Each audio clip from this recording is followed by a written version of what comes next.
Oui, merci beaucoup. Encore une fois, monsieur le modérateur, madame Esther, pour le temps qui m'est accordé pour me tenir devant ce parterre de participants, ainsi procéder à la présentation des opportunités d'investissement qui regorgent notre beau pays, le Burundi. Nous allons effectivement, pour commencer, vous dire que notre présentation est articulée autour de 4 points. Avant l'introduction, on va passer à la présentation des principales opportunités. Et avant de passer aux incitations fiscales et d'autres, bien sûr, qui nous permettent d'attirer des investisseurs internationaux chez nous. Et nous allons clôturer notre présentation par des réformes qui sont en cours, des réformes récentes et celles qui sont en cours. Voilà, pour y aller très rapidement, vous savez, on a entendu la présentation qui a été effectuée par notre ami frère et voisin de la RDC. Nous venons maintenant d'écouter la présentation du DG de l'Agence de conseil d'investissement Marielle. Eh bien, pour gagner notre temps, effectivement, il y a des aspects beaucoup plus généraux, bien sûr, qui sont exécutés par les agences de même nature, sur lesquelles on ne va pas revenir, mais on va insister effectivement sur ce qui nous concerne spécifiquement. Et donc, pour commencer, on va dire que le Burundi, c'est d'abord ce petit pays-là que vous voyez en rouge au cœur de l'Afrique. Et en bas, vous voyez qu'il est frontalier à la RDC, à l'ouest, et puis à l'est, c'est la Tanzanie, et au sud, et au nord, c'est le Rwanda. Et puis là, il faut dire que c'est ce petit pays à la superficie presque égale à celle de la Belgique, avec sa capitale économique à Bujumbura et politique à Gitega.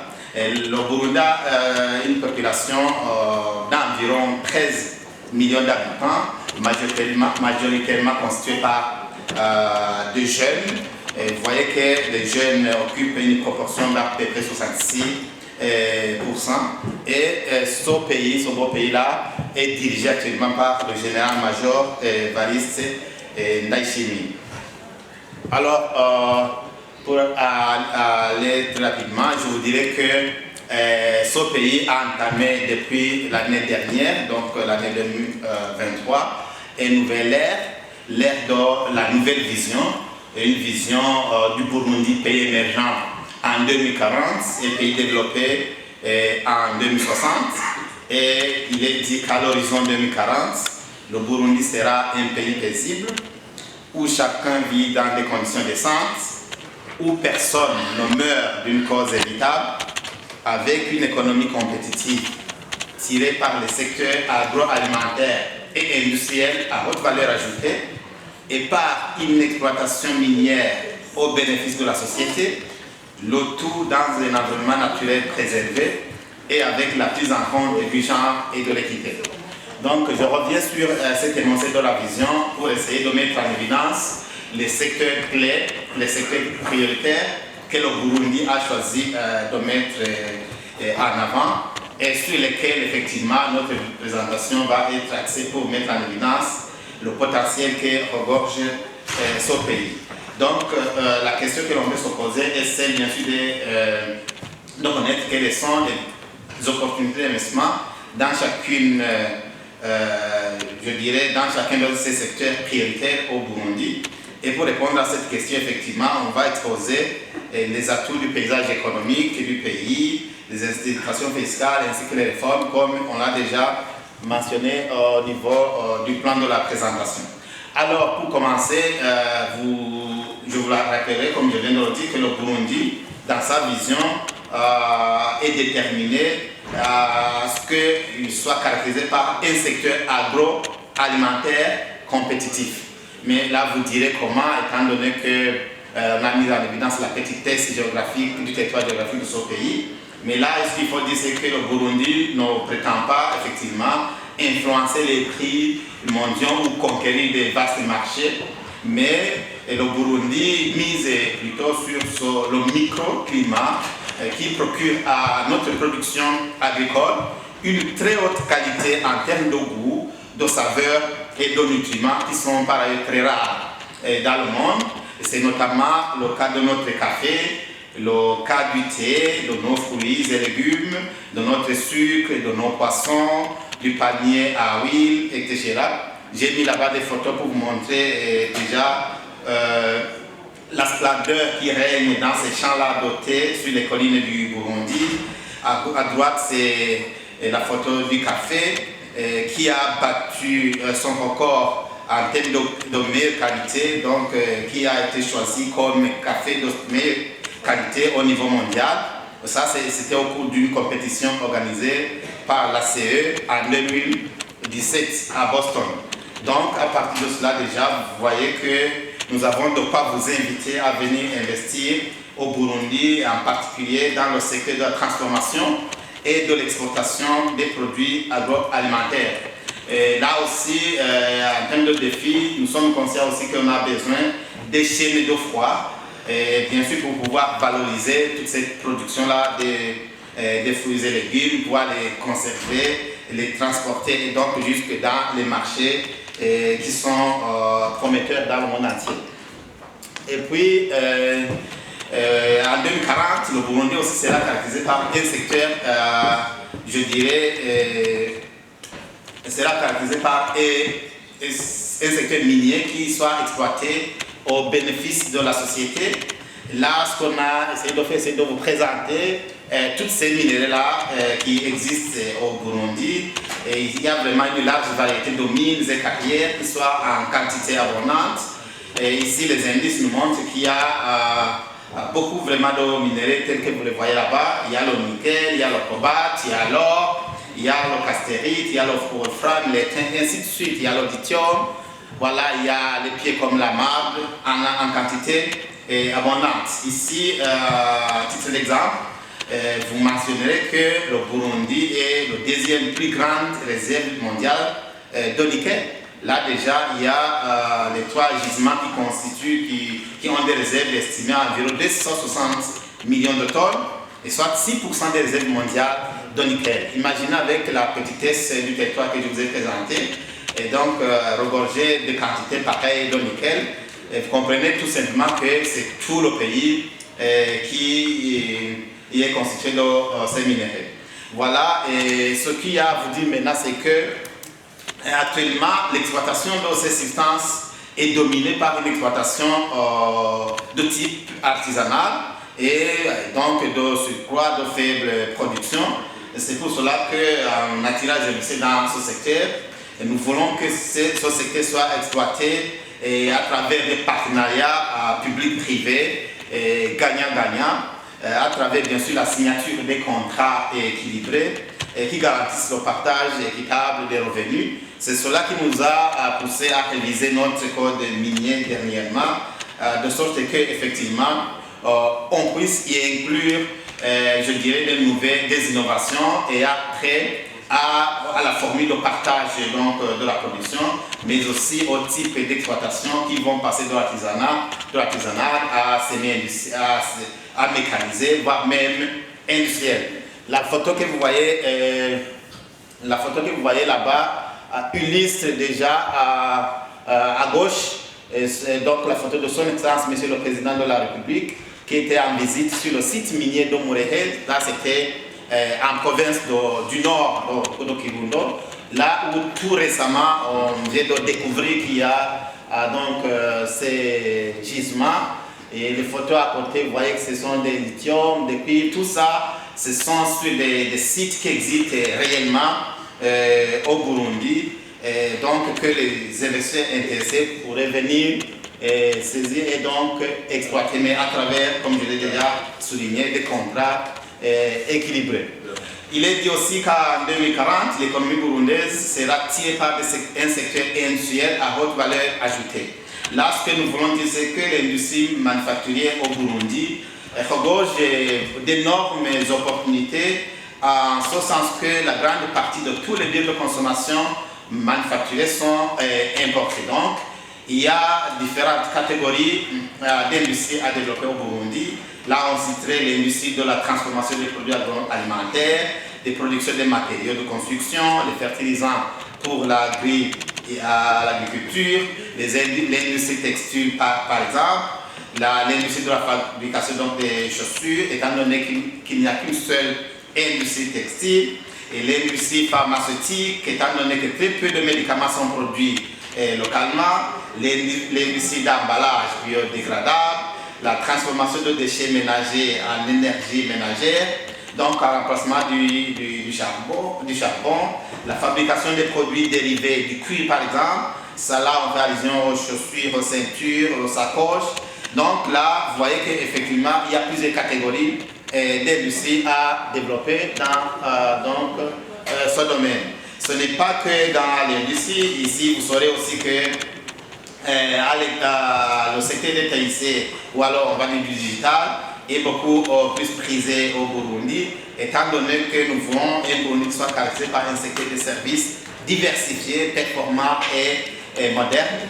Là, dans ce secteur, on aimerait qu'il y ait bien sûr un écosystème de start-up dans le domaine digital qui répond aux besoins actuels du gouvernement.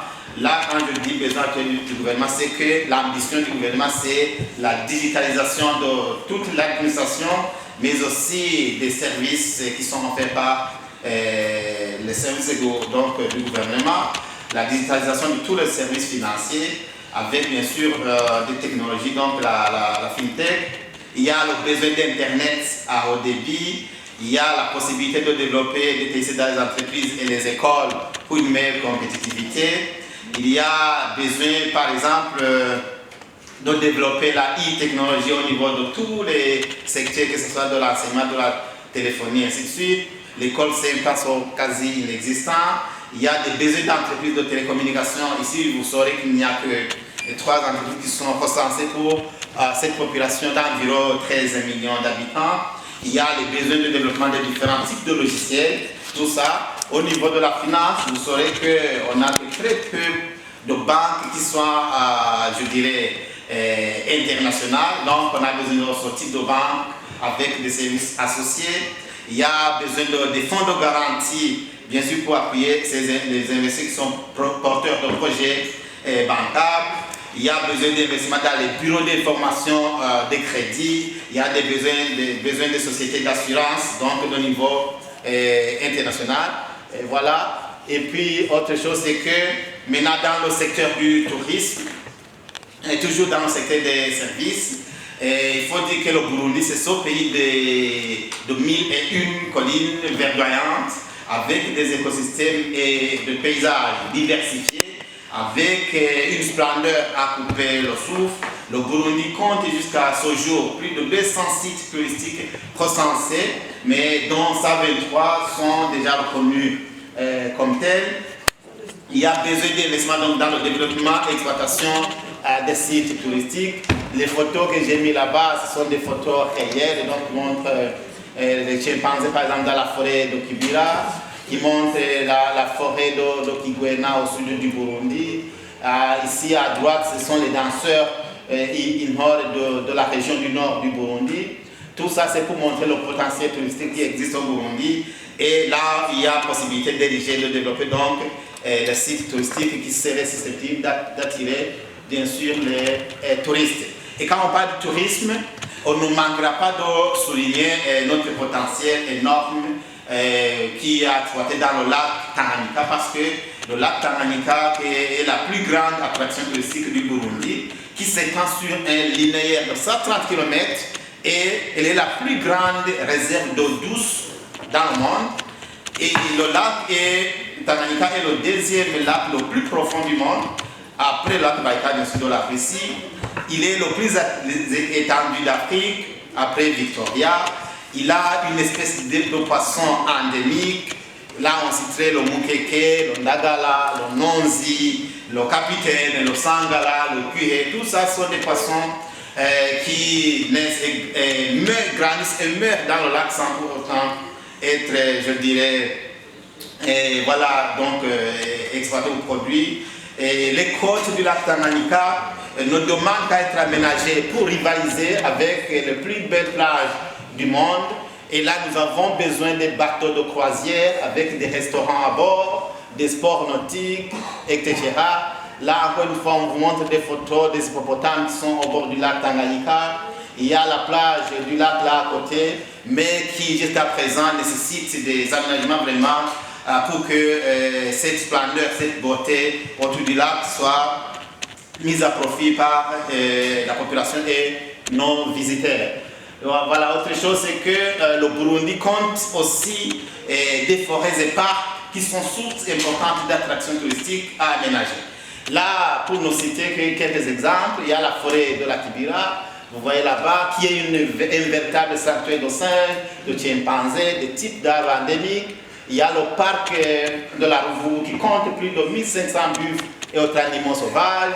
Il y a le parc de la Rusizi qui est connu pour ses nombreux crocodiles, ses hippopotames, les oiseaux migrateurs saisonniers. Il y a les chutes de Karera qui est une véritable merveille du monde à vous couper le souffle. Il y a l'eau thermale de Mugara. Voilà, tout ça, j'ai essayé de mettre les photos pour que vous montrer que ce ne sont pas que ce qu'on raconte, mais que c'est une réalité. Ça, ce sont des photos qui ont été prises sur terrain. Voilà, donc vous voyez qu'il y a de quoi vraiment attirer les touristes, il y a de quoi investir pour pouvoir bien sûr bénéficier de l'argent en provenance du développement des sites touristiques qui peut être érigé au Burundi. Et là, au niveau toujours de ce secteur du tourisme, vous saurez que le Burundi, c'est aussi ce pays où il pleut toute l'année, avec des températures très douces, oscillant autour de 20 degrés Celsius, avec, si vous voulez, donc des fruits et légumes, je l'ai déjà souligné, bio, au goût exceptionnel, et donc une nourriture délicieusement incomparable. Et là, je terminerai par vous dire que le Burundi, c'est aussi ce pays de danse culturelle très riche et diversifié. En témoigne donc le tambour que vous voyez là-bas, qui est déjà inscrit au patrimoine mondial de l'UNESCO. Au niveau du transport, je vous dirais que nous avons besoin, encore une fois, des bateaux de pêche industrielle, ces bateaux-là touristiques, donc des porte-conteneurs et des pétroliers. Et voilà, donc quand on vous raconte toutes ces opportunités-là, peut-être vous demanderez qu'en est-il maintenant de l'énergie électrique qui permettait effectivement voilà, d'exploiter tout ça sous forme d'investissement de soutien à la production. Parce que j'ai à vous dire, c'est qu'au Burundi, nous avons une capacité potentielle de production du courant qui va jusqu'à 1700 MW. Et en termes de besoins et de la vision dont je vous ai déjà parlé, nous avons des besoins qui vont jusqu'à 1000 MW. Donc la première information là-bas, c'est qu'il y a possibilité de pouvoir investir dans ce secteur et dégager même des excédents qui soient exportables. Et puis au niveau de la capacité installée, nous sommes encore loin, c'est au niveau donc de 107,132 MW. Avec les différents, je dirais, types de sources d'énergie. Donc il y a ce déficit-là d'environ 900 MW à combler. Mais ici, la bonne nouvelle, c'est qu'il y a des barrages qui sont en construction et ceux qui sont planifiés, qui vont dont la production va jusqu'à à peu près 1000 MW. Et donc, tous ces barrages-là finiront d'être construits d'ici les années 2030. Donc ça, c'est pour vous dire tout simplement que la situation dans ce secteur de l'énergie est tout aussi prometteuse que rentable pour ceux qui voudraient venir investir au Burundi. Voilà. Et puis, je vous ai dit en troisième position, maintenant je passe à la présentation de ce dispositif d'incitation à l'investissement qui permettrait à tout un chacun de venir au Burundi et pouvoir exploiter toutes les opportunités que je viens de vous présenter, tout son potentiel. Et en première ligne, il y a bien sûr cette loi qui met en place déjà le code des investissements. C'est à travers cette loi que l'Agence de développement du Burundi a été créée en remplacement de ce qui était appelé avant l'agence de promotion des investissements. C'était pour donner une mission encore plus large à l'agence de développement du Burundi, pour pouvoir bien sûr procéder à la promotion et la facilitation des investissements locaux et étrangers, ainsi que les exportations. Nous, on ne s'occupe pas seulement à la promotion des investissements, mais on va aussi jusqu'à la promotion des exportations, mais bien évidemment en passant par l'amélioration du climat des affaires en vue d'attirer plus d'investissements au Burundi. Spécifiquement, ici il faut dire qu'au niveau des missions de notre agence, nous menons des études, nous faisons des prospections, nous identifions et informons bien sûr toutes les opportunités partout dans le monde et les mettons à la disposition des investisseurs tant nationaux qu'internationaux sur les meilleures opportunités bien sûr qui existent aussi bien au Burundi qu'ailleurs. Notre agence est aussi chargée d'immatriculer toute personne physique ayant la qualité de commerçant, toute société commerciale ainsi que toutes succursales de la société étrangère et nous en assurons le suivi. Pendant que je suis là, nous avons déjà franchi quand même une étape à ce niveau-là, parce que même ici dans cette salle, si vous voulez bien, vous allez créer une entreprise au Burundi. Tout est digitalisé, il suffit d'aller sur la plateforme Easy Business. Et bien, voilà, même si je ne suis pas là-bas, vous allez trouver ma signature là-dessus. Donc, vous comprenez qu'on est un peu avancé par rapport à ça. Et puis, autre chose, c'est que l'agence accompagne ces investisseurs dans les différentes démarches nécessaires, que ce soit à l'installation et à la conduite des affaires. Si vous voulez venir au Burundi, il suffit seulement de nous joindre à travers notre plateforme. Eh bien, nous serons même à l'aéroport pour vous accueillir, pour vous conduire partout où vous voulez, à l'hôtel, si vous voulez des rendez-vous, c'est nous qui nous en chargeons. Donc, vous comprenez que vous n'aurez pas à vous fatiguer en venant au Burundi. L'agence reçoit et suit les dossiers en rapport avec la demande des avantages du code. Et là, bien sûr, vous comprenez que nous faisons allusion aux exonérations. C'est nous-mêmes qui en assurons le suivi. Au niveau national, il faut dire que nous renforçons quand même les capacités aussi professionnelles et entrepreneuriales, aussi bien des jeunes que des femmes. Et nous œuvrons aux côtés du gouvernement à concevoir des réformes toujours destinées à améliorer le climat des affaires. Si nous identifions qu'il y a quelque part, je dirais, des goulets d'étranglement qui seraient susceptibles de nuire, bien sûr, au climat des affaires, et bien nous sommes là pour interpeller le gouvernement. Et le gouvernement nous a donné son pouvoir parce que, si vous voulez bien, je le disais hier, et notre agence, contrairement à la plupart des autres, nous relevons directement du bureau du chef de cabinet civil du président.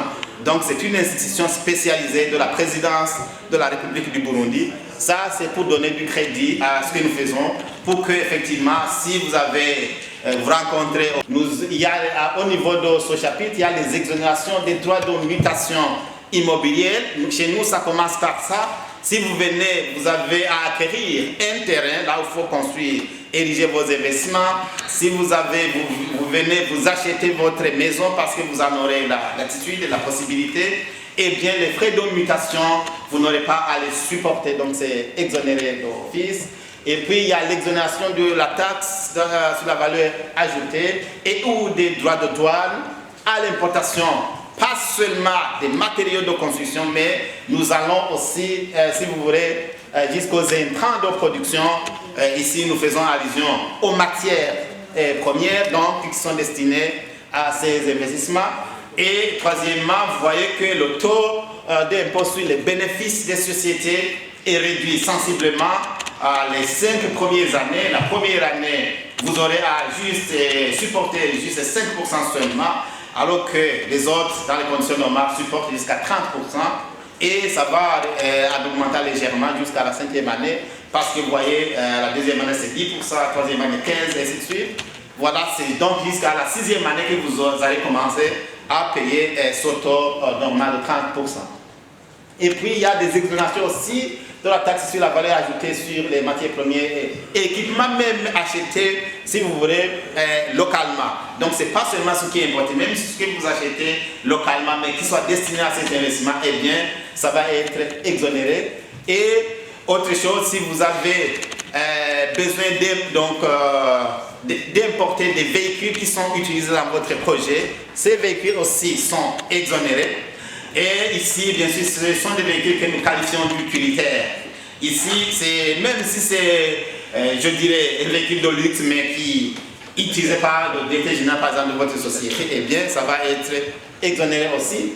Et peut-être pour terminer par rapport à ce chapitre-là, vous aurez toute la latitude de transférer, donc de rapatrier tout ce que vous aurez gagné sur vos investissements dans les pays que vous voulez, que ce soit dans votre pays d'origine ou partout ailleurs dans le monde.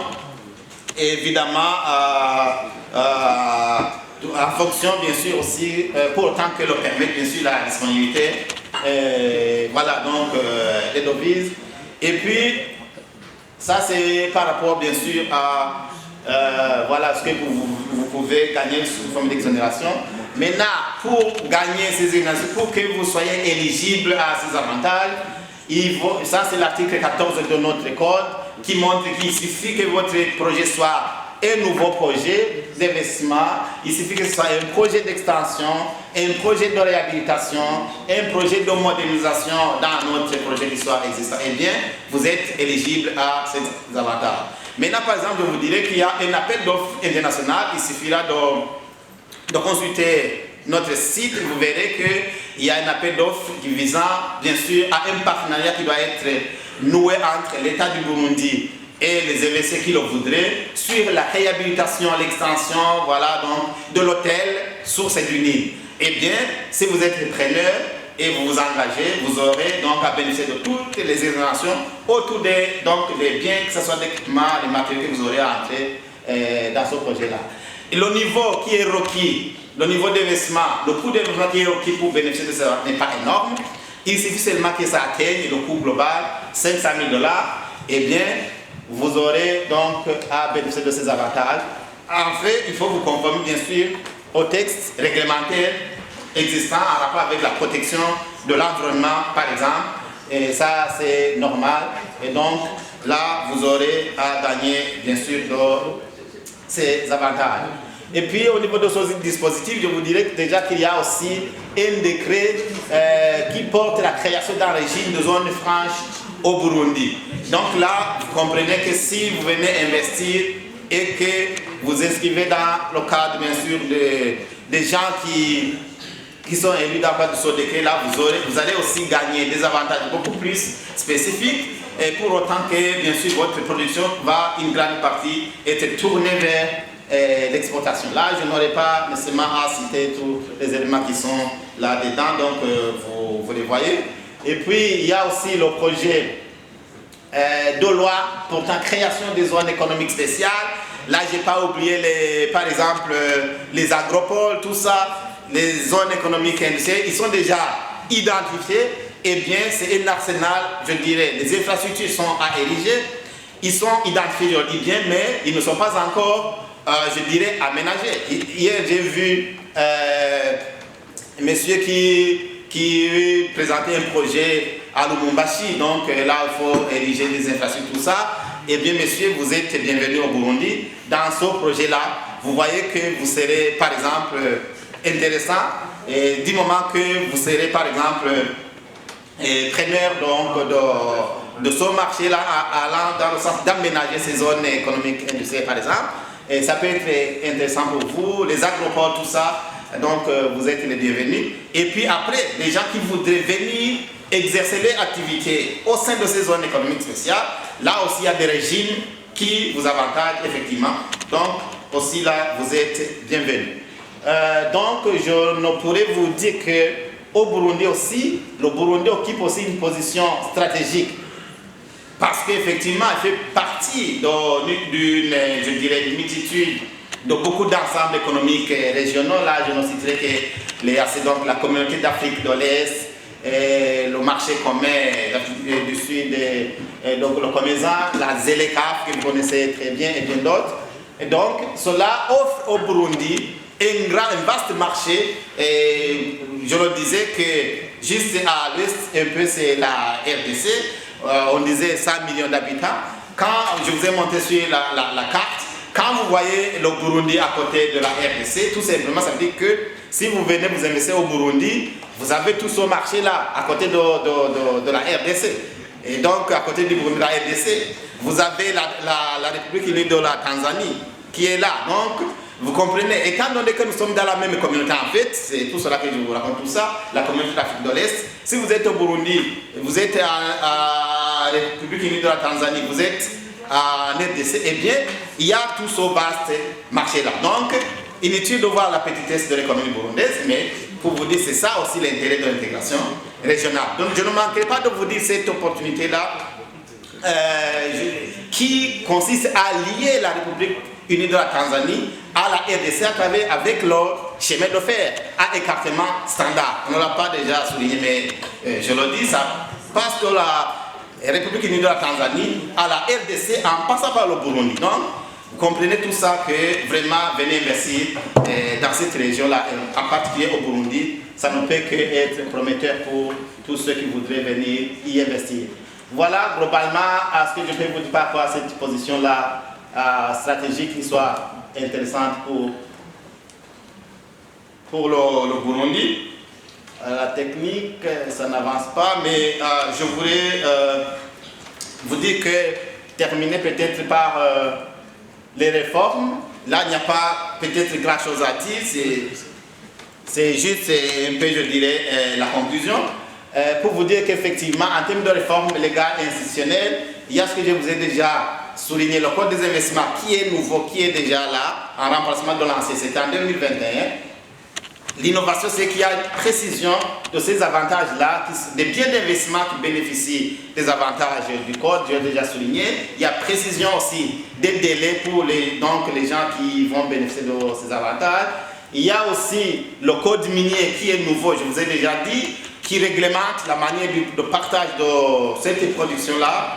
Et donc, la production qui est gagnée au niveau de l'exploitation minière, je l'ai déjà souligné. Le passage de l'artisanat à mécaniser, voire même à l'industrie avec des contrats gagnant-gagnant. Il y a le cadre légal qui met en place une commission nationale de la concurrence qui est déjà disponible. Et puis, enfin, je vous dirais qu'au niveau des réformes macroéconomiques, récemment, on vient de mettre en place, je dirais, un département qui est chargé, il faut avancer, un département qui est chargé de l'évaluation et du pilotage des réformes macroéconomiques au sein du ministère en charge des Finances. Et là, depuis 2023, il y a donc révision de la réglementation des changes et des réformes qui visent la libéralisation de ce marché. Donc maintenant, par exemple, il y a eu le transfert des comptes en devises des organisations internationales et des entités privées dans les comptes, bien sûr dans les banques commerciales. Et je terminais par vous dire que il y a cette informatisation-là du guichet unique de création des sociétés. La première phase, je voulais déjà souligner, c'est déjà terminé. Maintenant, quand je dis informatisation du guichet unique, nous faisons allusion en fait au dernier point en rapport avec ce projet-là de création du guichet unique de l'investisseur et de l'exportateur. Donc c'est le One Stop Shop, il forme une sorte de One Stop Shop pour dire que en fait, en venant au Burundi, il suffira de vous adresser à l'agence de développement du Burundi, vous aurez tout là-bas, sans devoir bien sûr vous adresser aux différentes structures de l'État. Voilà globalement, bien sûr, ce que j'ai à vous présenter par rapport aux opportunités existantes au Burundi. Et en fait, j'aimerais qu'au niveau de la technique, on montre les liens qui vous permettront bien sûr de pouvoir, ce sont les sites qui vous permettront de pouvoir avoir toutes ces informations-là en ligne et bien de rester connecté, de rester en contact avec nous pour pouvoir vous faire bénéficier de tous les avantages que je viens de vous présenter. Je vous remercie beaucoup.